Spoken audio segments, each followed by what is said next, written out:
At this time, the three-headed crow continued toward the cave of its master, riding behind it while silently patrolling the whole area. In Zhuo Yifan's mind, his attitude was clear. He needed to talk to Kunpeng about the mission that was waiting for him, and more than anything, to bring his son back. It only took a few seconds for them to reach the entrance of the cave. The three-headed crow immediately called out to Kunpeng's attendant and told her that Zhuo Yifan had already arrived at their home. He asked for permission from their master, whom he wanted to talk to, so he personally brought him to their territory. When he heard the news, little Gozentong was immediately filled with joy. He did not expect that his father had already arrived. Because of this, he quickly went out of the cave to welcome Zhuo Yifan. Meanwhile, the three-headed crow returned. As they approached the cave, he was especially anxious because he knew that his master might be angry at the fact that he had made an unexpected visit. Not long after little Gozentong arrived, he immediately approached his father with a sweet smile on his face. This was their first meeting after such a long time. That is why he could not hide his excitement. He was happy to say that at last he had been visited by his father. Zhuo Yifan also smiled before saying that he was not only there to visit his son. He came to make sure that from that day on, they would not be separated again and would remain together for life. In a moment, little Gozentong heard that and could not contain his happiness. He was eagerly waiting for his father to call out to him. Again and again he said how happy he was because in the end he would be able to fulfill his long-time wish to be with his father for life. But at the same time, the door of the cave slowly opened. Kunpeng came out and immediately turned his gaze towards Zhuo Yifan. In a calm tone, he asked if Zhuo Yifan ever had a lot of time to visit his territory. He didn't have any prior notice or even a single message saying he was going there. If Zhuo Yifan had known he would arrive earlier, he would have ordered the three-headed crow to accompany him in the middle of the mountain. When he said this, he looked coldly at the three-headed crow. The order he gave back then was clear, that any person who came to the mountain should be informed first before entering. No one can simply bring a visitor into his territory. But now it seems that his people have forgotten that simple order. The three-headed crow immediately noticed that his life was in danger. He knew that if his master was still angry, he would have no hope of being saved. So he did not do anything but bow down and ask for forgiveness using telepathy. While looking at his whole body, he was not even afraid to look at Kunpeng. Zhuo Yifan noticed this. There he continued to confirm that his guess was right. Despite Kunpeng's appearance, he still remains the true king of the sacred beasts. In terms of authority and discipline, he never shows weakness. Because of this, Zhuo Yifan said that it was no longer necessary for Kunpeng to take care of him. In the end, he was able to reach the mountain on his own. However, he noticed that even though the senior's speech was loud, there was anger within his cold eyes. As long as anyone can enter the territory of a sacred beast without permission, its dignity will be lost as the king of the mountain. Especially Kunpeng, who is known as the most powerful king of the sacred beasts. In order for the issue not to escalate, Zhuo Yifan immediately told the three-headed crow that he could leave because his mission was over. He thanked him for the safe delivery to Kunpeng's territory. But instead of accepting the situation, the three-headed crow became even more nervous. He immediately looked at his master because he knew that if he left without permission, he would be the first to suffer. He could not follow Zhuo Yifan's orders unless he was allowed by Kunpeng. Kunpeng's expression became even more serious. He did not expect that his most trusted subordinate would follow the orders of an outsider rather than his own master. In his mind, doubt began to rise.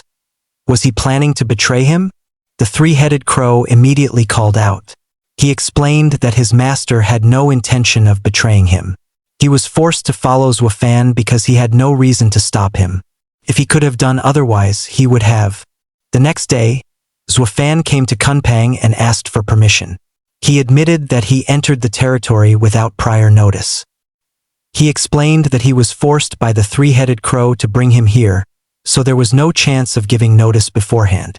Because of this, he asked for forgiveness from the senior.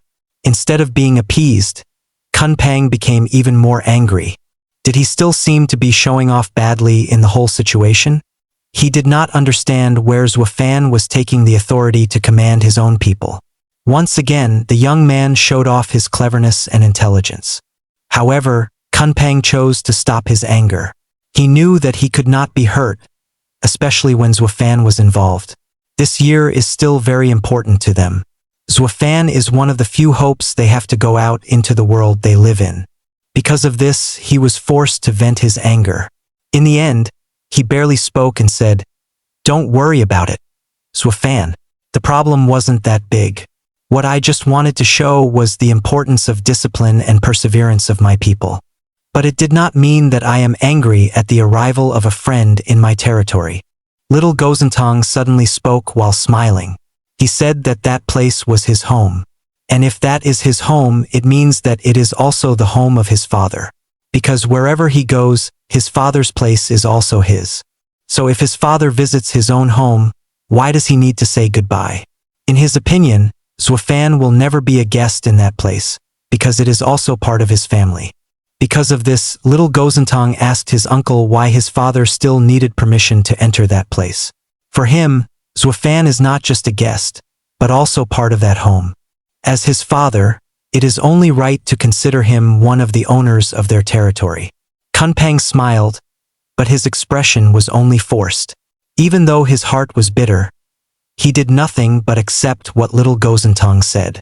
Nevertheless, the anger that could be seen on his face still remained, because he did not want to admit that Zhuo Yifan could enter his territory freely. He immediately called the three-headed crow and ordered him to listen carefully. He clearly announced that from that day on, he would consider Zhuo Yifan as part of his family. Because of this, he may enter their territory at any time without needing permission. The three-headed crow should not have any issue with Zhuo Yifan being in that place. Nevertheless, his gaze remained cold and heavy. He may have asked the three-headed crow if he understood what he was saying. Although he did not say anything directly, it was clear that he was reminding him that if he had obeyed his orders, they would not have reached this situation. The three-headed crow immediately understood the true meaning of his master's words. He did nothing but bow, ask for forgiveness again, and make it clear that he understood what Kunpeng wanted. The next day, Kunpeng ordered his subordinate to leave the place. He told him that he would accompany Zhuo Yifan outside of their territory after their conversation. The three-headed crow did nothing but follow him. He quietly walked toward the side of the mountain, while scared and anxious at the same time. Little Gozentong noticed his uncle's unusual attitude. It was not the Kunpeng that he was used to seeing, so he immediately asked if something had happened. However, Kunpeng became quiet. He explained to him that he was just irritated and there was nothing else to worry about. Little Gozentong. When he heard this, little Gozentong immediately said that it was no longer necessary for the three-headed crow to take Zhuo Yifan out of the mountain. According to his father, he will not leave and they will stay together for life. If so, there is no reason for him to leave their territory. Because of those words, Kunpeng considered Zhuo Yifan. He immediately realized that little Gozentong had a deeper meaning. That's why he directly asked Zhuo Yifan if his intention was to remain in his territory. If that was his intention, how would the missions that they had completed back then proceed? How would the missions that they agreed on back then be fulfilled? And what will happen to the trust he was given here if he will not leave? Zhuo Yifan just smiled before he spoke.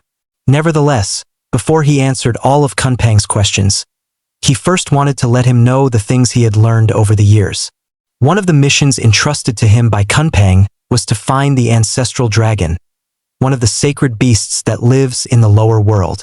And now, he can say that he has completed that mission because only recently he met the ancestral dragon. Kunpeng's expression suddenly became serious.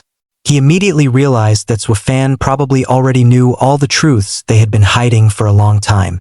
Because of this, he asked what the ancestral dragon told him. Zhuo Yifan explained that the ancestral dragon said the whole truth about their origin, the tragedy that occurred in the first time, and its results to this day. He also believed the truth about himself as the ruler of the heavenly sovereign. Kunpeng was silent. There was no sound left between them. Because of this, he directly asked Zhuo Yifan if he thought of him as a rival or an ally. Zhuo Yifan only smiled before he explained that he had no other choice but to be their ally. They only have one enemy, and they are both in the same situation. If they want to succeed in their mission, they have no other choice but to help each other. At the same time, his face became serious. He remembers the first time he saw Kunpeng. At that time, he had no power or influence. But because of the help of the senior, he gradually gained the strength he has now. From being a single person, he had a family, wife, children, friends, and people who became the most important in his life. But at the same time, all of that fortune also came with the heaviest burden. Because of that incident, his enemy, the heavenly sovereign, became mortal. Because of this, he was forced to leave his wife, children, family, and friends to face the battle that lay before him. At that point, he admitted that he still did not know whether to thank or blame Kunpeng. Kunpeng also became serious. He explained that the first time he saw Zhuo Yifan, he did not have anything. But now they have both lost many important things. So there is no use holding on to anger from the past. He also added that if Zhuo Yifan truly wanted to gain enough power and protect himself and his loved ones in the future, it is necessary to help them. Because of their unity, they will have the opportunity to defeat the heavenly sovereign. He also realized that he never forced Zhuo Yifan to be his friend or ally.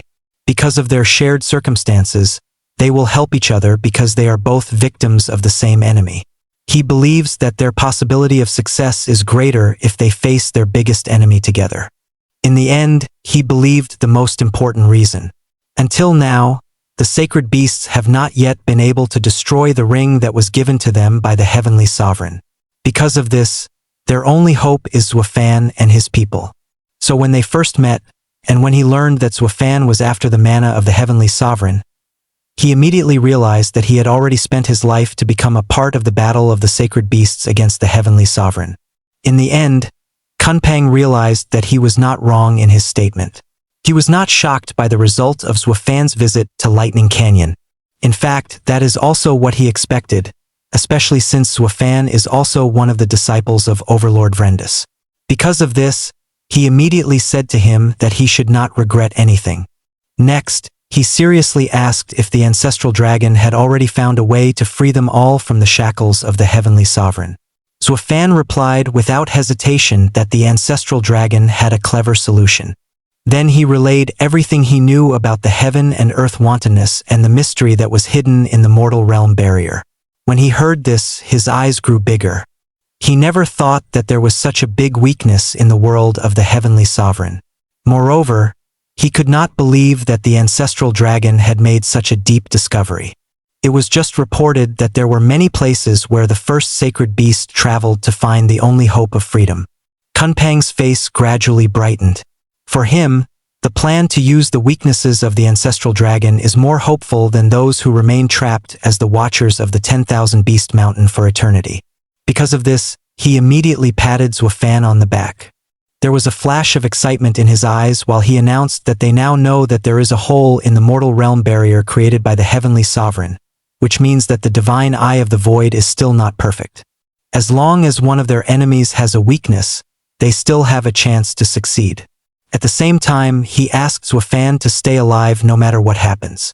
Because in his opinion, Zhuo Yifan is the only one left for all the sacred beasts to depend on to be free from that curse. But on the other hand, Zhuo Yifan could not hide his sadness. Even though that battle was originally only between the sacred beasts and the heavenly sovereign, on an unexplained occasion, he fell into that trap. Because of that fight, he was forced to abandon his child, his husband, his family, and the house he had been taking care of for a long time.